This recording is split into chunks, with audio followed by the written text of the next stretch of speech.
ತುಂಬಾ ಹೋರಾಡ್ತಾ ಇದ್ದೀವಿ. ಕನ್ನಡ ಸಿನಿಮಾ ಈ ತರ ಒಂದ್ ಸಿನಿಮಾನ ಉಳಿಸ್ಕೋಬೇಕು ಅಂತ ತುಂಬಾ ಹೋರಾಡ್ತಾ ಇದ್ದೀವಿ. ಒಂದ್ 4 ದಿನದಿಂದ ಸೋಷಿಯಲ್ ಮೀಡಿಯಾದಲ್ಲಿ ತುಂಬಾ ಬಜ್ ಆಗ್ತಾ ಇದೆ. ಪುಷ್ಪ ಬರೋದ್ರಿಂದ ನಮ್ಮ ಕನ್ನಡ ಸಿನಿಮಾ ಶೋಸ್ ಕ್ಯಾನ್ಸಲ್ ಆಗ್ತಿದೆ. ನಾಳೆಗೆ ಯಾವ್ದು ಶೋ ಇಲ್ಲ ನಮ್ದು.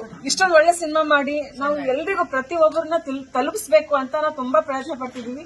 ದಯವಿಟ್ಟು ನಾನು ಕೈ ಮುಗಿದು ಕೇಳ್ಕೊತಿದೀನಿ, ದಯವಿಟ್ಟು ಎಲ್ರು ಶೇರ್ ಮಾಡಿ, ಎಲ್ರಿಗೂ ಒಂದು ವರ್ಡ್ ಆಫ್ ಮೌತ್ ಅಂತ ಆಗ್ಬೇಕು. ಸೊ ಪ್ಲೀಸ್ ದಯವಿಟ್ಟು ಇಂತ ಒಂದು ಸಿನಿಮಾನ ನೀವು ಉಳಿಸ್ಕೊಂಡ್ರೆ ನಾಳೆ ಕನ್ನಡ ಇಂಡಸ್ಟ್ರಿ ಉಳ್ಕೊಳ್ಳುತ್ತೆ. ಇಲ್ಲಾಂತಂದ್ರೆ ಕನ್ನಡ ಇಂಡಸ್ಟ್ರಿನ ಯಾರು ಉಳಿಸ್ಕೊಳಕ್ ಆಗಲ್ಲ. ಆ ತರ ಆಗ್ತಿದೆ ಇವಾಗ. ದಯವಿಟ್ಟು ಇವಾಗ ನೋಡಿ ಹೆಂಗಾಗಿದೆ ಅಂತಂದ್ರೆ ಇಷ್ಟು ಖಾಲಿ ಸೀಟ್ಸ್ ಗಳಿದೆ, ನೋಡಕ್ ಬೇಜಾರಾಗ್ತಿದೆ, ಮನ್ಸಿಗೆ ನೋವು ಆಗ್ತಿದೆ. ಅದೇ ಹೊರಗಡೆ ಹೋಗಿ ನೋಡಿ, ಪುಷ್ಪ ಸ್ಟಾರ್ಟ್ ಆಗಿದೆ ಈಗ. ಫುಲ್ ಎಲ್ರು ತೆಲುಗು ಜನ ಎಲ್ರು ಹೋಗಿ ಸಿನಿಮಾಗೆ ಸಪೋರ್ಟ್ ಮಾಡ್ತಾ ಇದಾರೆ. ಇಷ್ಟು ರಶ್ ಇರ್ತಿದೆ, ಕ್ರೌಡ್ ಇತ್ತು, ಇವಾಗ ಸ್ಟಾರ್ಟ್ ಆಗಿದೆ ಮ್ಯಾಮ್ ಇವಾಗ. ಸೊ ಇಲ್ಲಿ ಕನ್ನಡಿಗರು ಬರಬೇಕು, ನಮ್ ಸಿನಿಮಾ ನೋಡ್ಬೇಕು ಅಂತ ನನ್ನ ಆಸೆ, ನಮ್ ಟೀಮ್ ಆಸೆ, ಎಲ್ರದ್ದು ಆಸೆ ಇದೇ ಆಗ್ಬಿಟ್ಟಿದೆ. ಇಂತ ಒಂದ್ ಸಿನಿಮಾನ ದಯವಿಟ್ಟು ಉಳಿಸ್ಕೊಳ್ಳಿ. ಮುಂದೆ ಇನ್ನೂ ಒಳ್ಳೊಳ್ಳೆ ಸಿನಿಮಾಸ್ ನಮ್ ಬ್ಯಾನರ್ ಇಂದ ಬರುತ್ತೆ ಅಂತ ನಾನ್ ಕೇಳ್ತೀನಿ. Thank you please.